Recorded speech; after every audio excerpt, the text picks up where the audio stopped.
Good morning, everyone. Thanks for joining us today. I wanted to do a quick little short video here with a panel of some local experts to talk about some questions that I've been getting via phone and email at the office at the Realtors Association regarding how do we continue to execute our business? How do we continue to work given the fact that we are sort of in lockdown and we have to maintain social distancing? So with me today is Brandon Boole, 15-year agent with Stark, and one of the members of the top team at Stark. Thank you for being here, Brandon. We also have Ashley Pilarowski, who's a full-time C21 agent with the Mary Schultz team. Been an agent for the last 3 years. Thank you, Ashley, for being here. And then we're also joined by Dan Bertelson, broker owner and director of opportunities at RE/MAX Preferred, and who is also currently your South Central Wisconsin MLS first vice president. So thank you all for being here today. Obviously, we got the announcement from the governor that we were shut down. We're supposed to be at a stay-at-home order. Safer at home is what he refers to it as. And with that brings a whole new set of challenges for us as real estate agents. Out trying to do showings, open houses, and continue to serve our clients. So what we thought we'd talk about today are some of the questions you've had. We're going to stick to 2 today. We're going to try to keep this short. We may do more of these series as we roll on. But today, this is really focused on technology and what these guys are using to try to continue to work. So we're going to turn it over to them. The first question I have is, what technologies are you currently employing to maintain social distancing and sort of maintain your safety and the safety of your clients? Brandon, we'll start with you. Yeah, absolutely. On all of our listings, we're actually doing a full virtual showing upon listing. When we're out there doing the photography for the listings, we're actually recording a full virtual showing beforehand, as well as doing 3D virtual tours and whatever we can do to record the essence of the house for clients so they can make an intelligent decision. Kind of like how I sell it to my clients is what we're doing is everything so the client can move into the house. They're just coming through to make sure that it doesn't have any smells that they can't sense. Good. Ashley? We're doing similar things. We also are doing virtual tours, at the time of photos. And I think it just comes down to 2, just making sure that these buyers are actually watching these virtual tours and looking at these things beforehand. So we're putting in broker to broker comments, kindly asking that everyone takes a peek and make sure that they're looking at these virtual tours before they even schedule a showing, just to bear down on any of the, just kind of shopping houses. So that's the big thing that we're doing. Same thing like Brandon, I'm sure many of us professional realtors are making sure that we're giving them every opportunity to see it and just kind of do that final walkthrough or whatever towards the end to make sure that they're good. So really, it sounds like you're both kind of on the same page as far as just doing your best to try to qualify things before you go do this, and then really kind of zeroing in on what they're looking for. That's awesome. Yeah. Mr. Bertelson.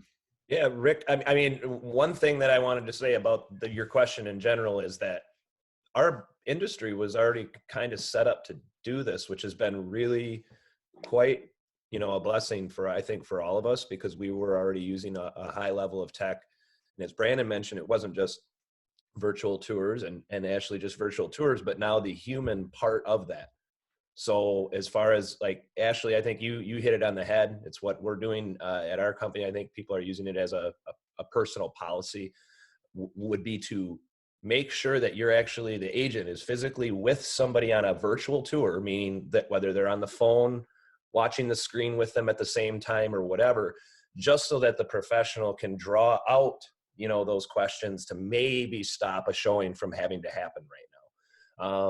That whole tire kicking mentality is certainly not okay right now. We're not obviously trying to schedule showings or endanger people because people are curious. We really need to make sure that they're beyond curious and that this is serious. But I would love to mention that we were already all set up for this. It was pretty great.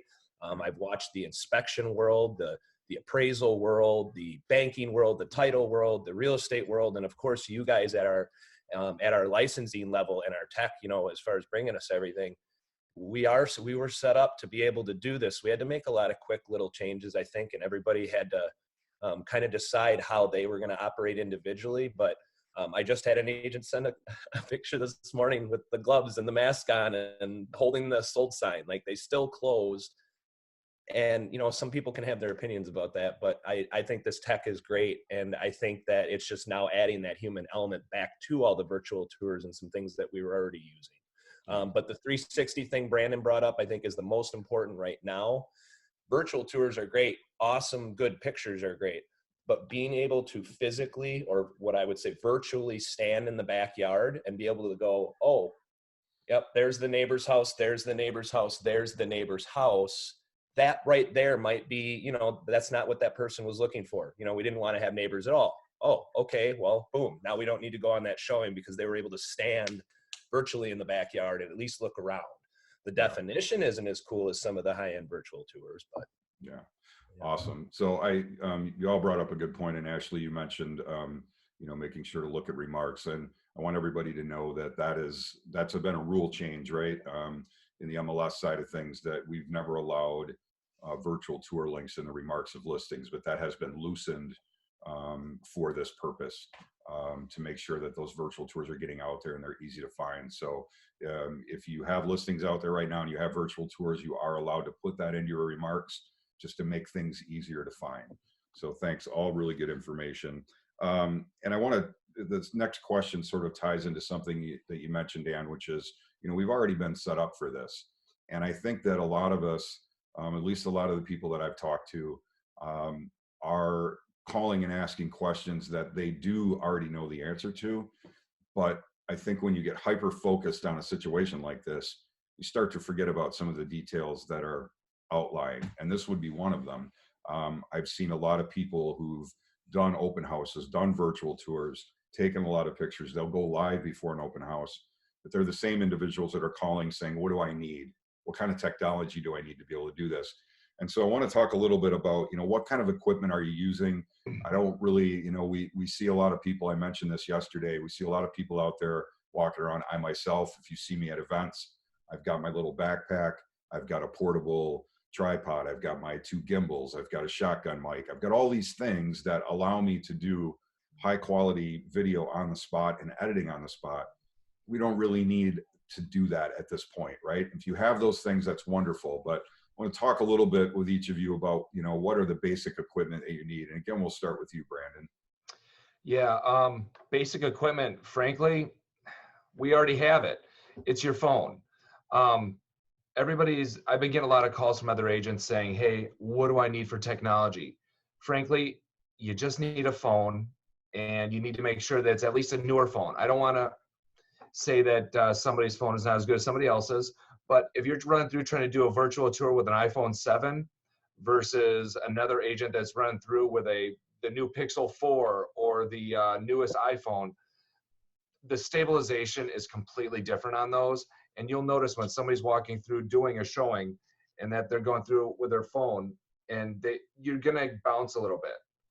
But the stabilization within the camera will make it level. So as long as you're careful and you're making wise decisions when moving your phone around, being slow, holding the phone at shoulder height, being aware of your fast movements, you're going to take care of a lot of those issues. You don't need to go spend the money on the high tech. Exactly right, Dan. Keep it at chest height and then make sure to move slowly because you don't want to make the viewer seasick. Think in advance. We're going through and turning every light on, opening window shades, so that way we are fully prepared to start at the front door and do an actual walkthrough and not go, oh, sorry, I forgot to turn the lights on. You flip the light on, the sensors on your phone are going crazy. You've got to be a little proactive. Lights on, doors open, and your phone is just fine for that. There's several different apps that we already have built into our phones that are very easy to share. And frankly, you can use Google Hangouts, Facebook Chat, Facebook Messenger, FaceTime, any video app that's on your phone. Don't be nervous to ask your clients, what is your favorite app to communicate on? We'll make it happen. It's easier for us.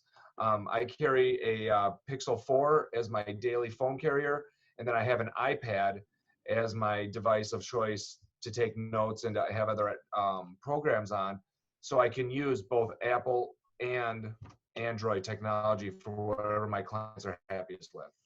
That's great. Ashley, anything to add? Yeah, I agree with Brandon. Same thing. I mean, don't overcomplicate things. I think, now is not the time for people to be learning new, learning how to do a new video editing software or whatever they're trying to do. Just go simple. I mean, buyers are going to be much more appreciative of the fact that you just took the time to do something a little extra and something a little different. They don't expect you to, go out and buy this crazy software or these new products or whatever. There was one other thing I was going to mention, and now, of course, I can't think of it. But I agree. I mean, just using whatever it is that the client wants. If it's easier for them to be on WhatsApp, great. If they like Facebook Messenger, it's not one of my favorite. The video quality I don't think is as great, but you know what? That's okay too.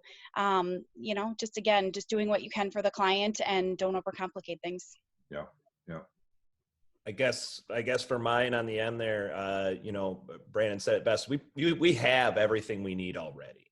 But I do think that, the conversation is slightly different around those tools that we're already using, especially if you're talking to a client already, because they are kind of expecting something different right now. So I wouldn't exactly just say, oh, well, I'm just going to do this like we always would do it, because that might actually confuse a client, because they'd be like, oh, really? Like, shouldn't we be taking extra precautions, or shouldn't we be doing this slightly differently? But what I will say is these guys are all right. Like, going just live on whatever button you have, push, go. And that, I know, has been the hardest thing in the transition from the last 2 weeks, because I've been working on it. And I know Brandon and Ashley, you guys probably feel the same exact way I do right before you hit record. We do it anyway, but it's nerve-wracking, kind of. I mean, like, you don't, you hit record and you're going to be out there. And so I know the biggest issue for people isn't the fear of, do I have the right tech? Am I spending enough money, or do I know how to do it? They're scared that other people are going to judge them when they're out there and they're live. And, like that for me, I think has to do with people being nervous. It's like, it is as easy as clicking one button. Yeah. After that, it's getting out of your own head and getting out of your own way, and just literally, like Ashley said, talking to them. And not only that, but like, we're still doing the exact same job. Just insert virtual, video where we normally would have said, hey, let's go look at the house. Yeah. Wherever possible. I mean, that's the simplest way to break this down so that people don't get overwhelmed or scared, Yeah. I think those are all excellent points. I something that you all sort of touched on was, that fear of pushing the start button, right? After years of trying to get agents to embrace video just in normal times, right. Where where they've got to make sure their hair looks right and they're wearing the right color clothes and then the lighting is right. And this is, it's the same problem, right? It's the same. Rick, I have the reason I'm wearing my stocking cap. Well, on top of being bald and I am kind of chilly, I'm in my basement, or whatever, but I've been growing my hair out. Oh man. Look at this. This is as long as it's been in months. Okay. But I'm growing it out so that later today, my 10-year-old can shave my hair live on Facebook, and I'm donating. And then I've got the Madison tip jar thing. I'll be letting my daughter shave my head and then trying to raise tips for my barber. Very nice. Who hasn't cut my hair in years anymore because it fell out. But. So I wanted to just do one more quick thing, just to recap. You don't need any special equipment. You've got everything that you need. What you really need to think about is three things. You need to quantify your access to that property. How important is it, and what are the important points to that property? If neighbors being close by is a deal killer, then let's start in the yard. If a basement with high ceilings for a wood shop is important, let's start in the basement. Look at the deal killers first, so that we're not spending a lot of time walking in and out of the house to protect ourselves and the clients and the people that own the home, right? we should also be practicing everything that we normally do with regards to staying at home. Try to limit our travel, try to limit the access that we're out there. We also want to make sure that we're washing our hands before we enter a home and after. We're taking every precaution to protect the homeowner. Brandon made a good point. Get into that property, turn all the lights on, get the shades opened up. Lighting and speed are the two biggest killers of video. So be thinking about how you're moving. If you normally spin around real quick to take a glance to the left, realize that you got to do that about half speed with a camera, or people are just going to see blur. It's going to be very difficult to watch. So a little bit of pre-planning goes a long way. Make sure that you quantify what you're doing. And as always, just be safe out there and be looking out for the agents and the homeowners. I want to thank our panel today. I appreciate your time. Below this video will be several links to some technology, some articles from NAR and their guidelines on holding open houses and doing virtual tours, and any other information that we can find that might be helpful to you. If you have questions, please feel free to put it in the comments where this video is posted. I'll be putting this out cross-platform on all our social media platforms, as well as rascow.org. You can email me directly. I'll put the website links for all of our panel there. If you feel like you want to ask questions, please feel free to do so. Thank you all again, and have a good day. Take care, Rick. Thank you. Guys. See you, Brandon. Bye, Ashley. Bye.